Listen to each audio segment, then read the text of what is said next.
मध्य प्रदेश के doctor Mohan S Yadav सरकार की पहली कैबिनेट के लिए फैसलों का असर दिखने लगा है। शुक्रवार को उज्जैन और प्रदेश के दूसरे शहरों में मंदिर मस्जिदों से लाउड स्पीकर उतारे गए। कई जगहों पर लोगों ने खुद से इन्हें हटाया। वहीं मांस, मछली, अंडे की अवैध दुकानों पर भी सख्ती दिखी। 13 दिसंबर को मुख्यमंत्री पद की शपथ लेने के बाद डॉक्टर मोहन यादव ने कैबिनेट की पहली बैठक की थी, जिसमें नियम कायदों के दायरे में ही धार्मिक और अन्य स्थलों पर लाउड स्पीकर बजाने के आदेश दिए गए थे। साथ ही मांस, मछली की अवैध दुकानों पर कार्रवाई की बात की गई थी। डॉक्टर मोहन यादव उज्जैन दक्षिण से विधायक है। यहाँ दमदमा मस्जिद, बोरा बाखल की मस्जिद, महामृत्युंजय द्वार के पास के शिव मंदिर से लाउड स्पीकर यहाँ के प्रबंधन ने खुद की मर्जी से उतार लिए। एसपी सचिन शर्मा ने बताया कि नियमों का कड़ाई से पालन करने के लिए हमने सभी धर्मगुरु और आम लोगों से बात की थी। आगे किसी को लाउड स्पीकर लगाना होगा तो इन्हें इसकी परमिशन लेनी होगी।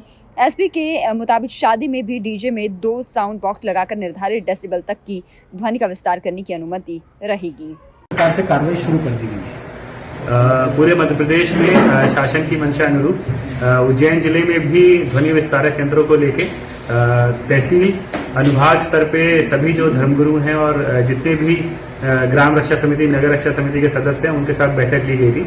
उस बैठक में जो शासन के निर्देश थे, खासकर कितनी जो मानक तय किए गए हैं, कितनी ध्वनि की जा सकती है, कौन से लाउड व्हीलर्स, कौन से बॉक्सेस इस्तेमाल किए जा सकते हैं, तो वो उनको बड़ा स्पष्ट तौर पर बताए गए हैं। और इस बैठक के बाद खासकर अब अनुमति की जो प्रक्रियाएं हैं वो शुरू होंगी और समय सीमा के अंदर जो अनुमति नहीं लेते हैं उसके बाद भी यदि उसका इस्तेमाल करते हैं तो उनके खिलाफ कड़ी कार्रवाई की जाएगी। अभी भी माइक हटना दिखाई दे रहे हैं, हटा रहे हैं लोग जी, क्योंकि कल समन्वय बैठक सभी धर्मगुरुओं से और सभी जगहों पे हुई है, तो लोगों ने जो ये निर्णय लिया गया है उसका स्वागत किया है और स्वतः अपनी इच्छा से इस प्रकार का जो हमें मापदंड तय किए गए उनके अनुरूप वो कार्रवाई कर रहे हैं।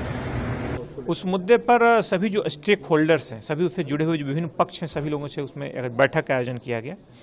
उसमें एक पूरी प्रशासनिक टीम, पुलिस की टीम, सभी विभागों की टीम थी और ख़ासतौर पे बहुत सारे जुड़े हुए जो अलग अलग उसमें जो भी पक्षकार थे, सभी लोगों के साथ उसमें बैठक हुई और ख़ास तौर पे ये तय किया गया है कि 75 डेसिबल जो कि एक लिमिट होती है, लिमिट उसमें तय की गई है।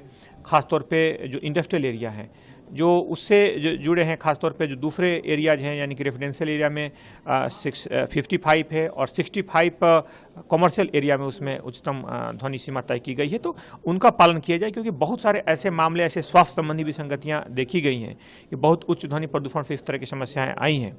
इस पर पूरी तरीके से एक टीम बनेगी जिसमें खासतौर पे जो एडीएम और जो जिला मजिस्ट्रेट की उसमें अध्यक्षता में होगी और ख़ास तौर पे इस पूरी टीम के द्वारा इन चीज़ों का अवलोकन किया जाएगा और इनका पालन सुनिश्चित किया जाएगा।